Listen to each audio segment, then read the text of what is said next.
گای سلام، خوش اومدیم به این ویدیو. امیدوارم روز خوبی بوده داشته باشید. قراره امروز یه کار خفن و جذاب انجام بدیم. چیکار؟ قرار 5 بازی بهتون معرفی کنیم که توی دوره نت ملی خیلی میتونن کمکتون کنن. این بازی ها یا اکثرا بدون نتن یا شاید یکی دوتاشون هم بازی وطنی خودمون باشن. این بازیایی که قرار بهتون معرفی کنم 3 دسته داره. دسته اولش که خودم استفاده کردم تو دوره نت ملی، تجربه خودمه. دسته دومم استفاده رفیقام این بازی ها داشتم پیشنهاد کردم واسه این ویدیو. دسته سومم که خود چت جی پی تی که بهش گفتیم چند تا بازی خوب آفلاین معرفی کن. پس لتس گو.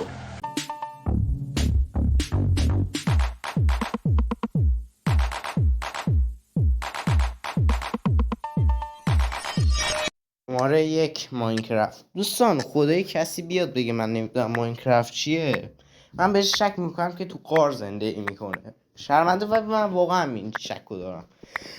ما الان واقعا تو کوچه‌های بچه 3 ساله داریم که تازه حرف زدن یاد گرفته. بعد با این وضعیت میدونه ماینکرافت چیه. آره دیگه نذارین دیگه بیشتر ادامه بدم واقعا، چون دیگه همه میدونیم ماینکرافت چیه.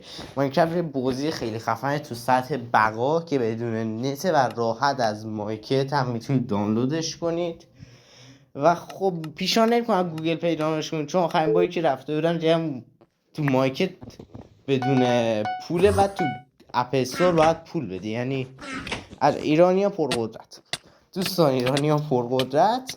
بعد یه ماینکرافت رو میتونید نصب کنید، خیلی اوکیه به نظرم واسه دور نت ملی. تا چند هفته میتونه نگهتون داره حالتون رو. و اینکه اگه خلاقیت بالایی هم داشته باشین که چه بهتر. شماره 2 کانتر. دوستان همونطوری که فکر کنم فهمیدیم بنده گردرد دارم و خب خیلی سرما خوردم و این سرفه‌ای که میکنم ایتو بدبخت قرار 10 بار راحت کد بزنه. ایتو داشت شرمنده دیگه. ایتو شماره 2 کانتر. دوستان کانتر هم مثل ماینکرافت محبوبیت زیادی دوره‌ای داشت، مخصوصا فکر کنم در 80 همه میدونن چیه. من خودم یه پی سی خراب زغاله دارم که زیاد بهتر نمونش حرف نزنم انقدر زغاله. ولی توش 2 تا بازی هست. یه بازی که باید به کیک درست کنی دارم که کانتر خودم. من این کانتر یه دوره انقدر محتاجش بودم، یعنی شب بلند میشم میدم همه خوابم میرفتم کامپیوتر روشن میکردم کانتر میزدم. و کلا اینو مطمئن نیستم ولی اگه اشتباه نکنم کانتری که من یادم رو موبایل بخش زامبیشو میتونیم با دوستاتون هم بازی کنیم. اینو مطمئن نیستم ولی یادم 2 تا از دوستام داشتن با هم دیگه بازی میکردن 2 نفری. کانتر هم که هم بخش آفلاین دارم، آنلاین بخش آفلاینش هم جذاب میتونه باشه واسهتون. و تو بخش آفلاین هم یه سری گیم پلی های خاصی داره و کلا چطور بگم سطح های مختلفی بازی داره. مثلا فکر کنم ایزی داره، هارد داره، نورمال داره، تا جایی که من یادمه. و اینکه یه بخش زامبی هم داره که خیلی خفنه. خداییش اصلا مکتیم خیلی خفنه و همونطوری که وسط ویدیو اشاره کردم اگه اشتباه نکنم بخش زامبیشو میتونیم با رفیقاتون هم 2 نفر یا 3 نفر بازی کنیم.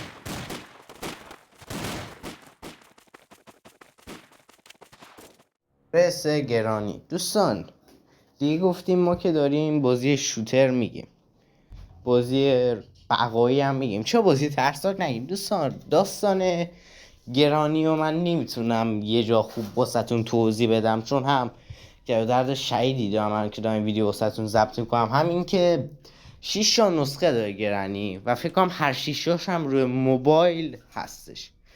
و بخوام نسخه اولش رو توصیف کنم، شما تو نقش یک مردی هستین که داره وسط جنگل که با این که نمیدونم چرا ماشینش خراب میشه. بعد که ماشین این شخص خراب میشه میره که تعمیرش کنه. یه خونه میبینه که وقتی پشتش رو نگاه میکنه یک انگار یه شخص آدم فضایی که مثل مادر بزرگه با چوب بیسبال میزنه تو سرش بیهوش میشه.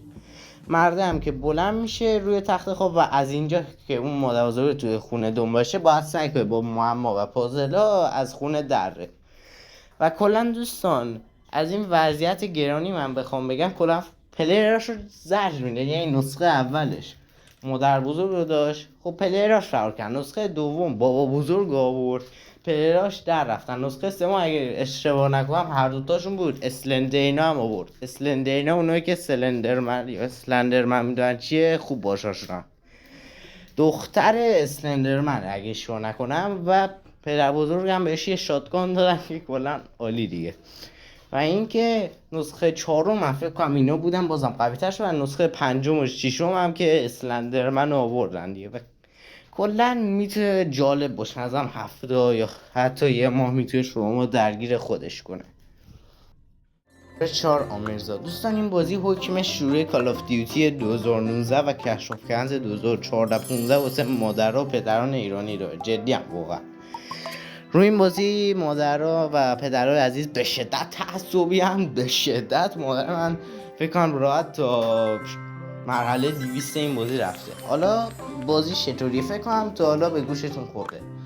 بازیایی که تا به اینجا گفتم اگه اشتباه نکنم همشون بدون نت بودن، و خب سعی میکنم که بدون نت بگم که بهتر باشه، چه خارجی و چه وطنی.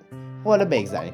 این بازی آمیرزا یه بازی ایرانیه که چند تا کلمه بهتون میده و اگه اشتباه نکنم از مرحله 1 تا 500 داره و شما با اون کلمه هی باید جمله بسازی. هرچی مرحله میره بالاتر خیلی سخت‌تر میشه این کلمات، و خب باید به شخص ذهنتون رو به کار بندازین و اینکه خیلی اگه یکم باهوش باشین خیلی این بازی میتونه بهتون خوش بگذره.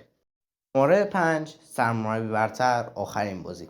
دوستان از وضعیت سرمایه برتر هم کی گفته این فوتبال بهتره یا پس بهتره یا فیفا بهتره یا آلتیمیت تیم فیفا بهتره؟ نه دوستان، سرمایه برتر اینجاست.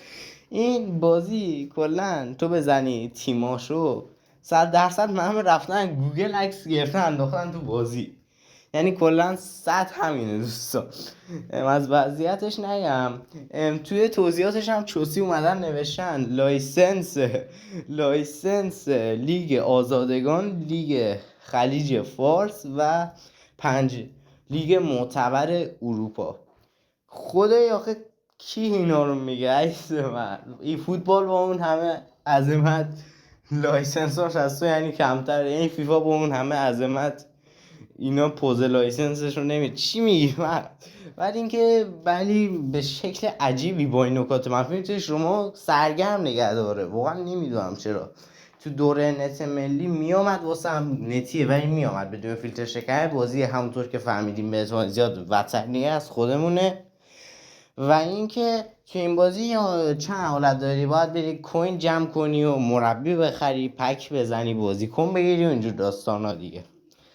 بعد سر همین چیزا هم جوایز خاصی داره. مثلا از لیگ آزادگان باید شروع کنیم به این لیگ خلیج فارس، بعد لیگ خلیج فارس، بعد لیگ فرانسه، لیگ اسپانیا، لیگ بوندسلیگا، اینا البته اینا به ترتیب نیست، و آخرش هم لیگ آزادگان میگه که آخرین سطح بازی آزادگان، نه لیگ ستارگان منظورش. و اینکه کلا همه پلیرهای خفن اونجا با هم دیگه رقابت کنن و اگه اشتباه نکنم نفر اول 3 میلیون تومان از ادمین تلگرامشون برنده میشه. خب دوستان اینم از سرمایه برتر و اینا از 5 بازی که تو دوره نت ملی میتونه سرگرم نگهتون داره که حتی امیدوارم دوره نت ملی دوباره نشه. من رسیدیم به پایان ویدیو. امیدوارم از این ویدیو خوشتون اومده باشه و به دردتون بخوره. لطفا اینم به من بگید که بنده ادیتور جدید گرفتم و از ادیتش از 1 تا 10 نمره بدین تو کامنت ها. بنده خدا فکر کنم راحت 11 تا سرفه من کات زد.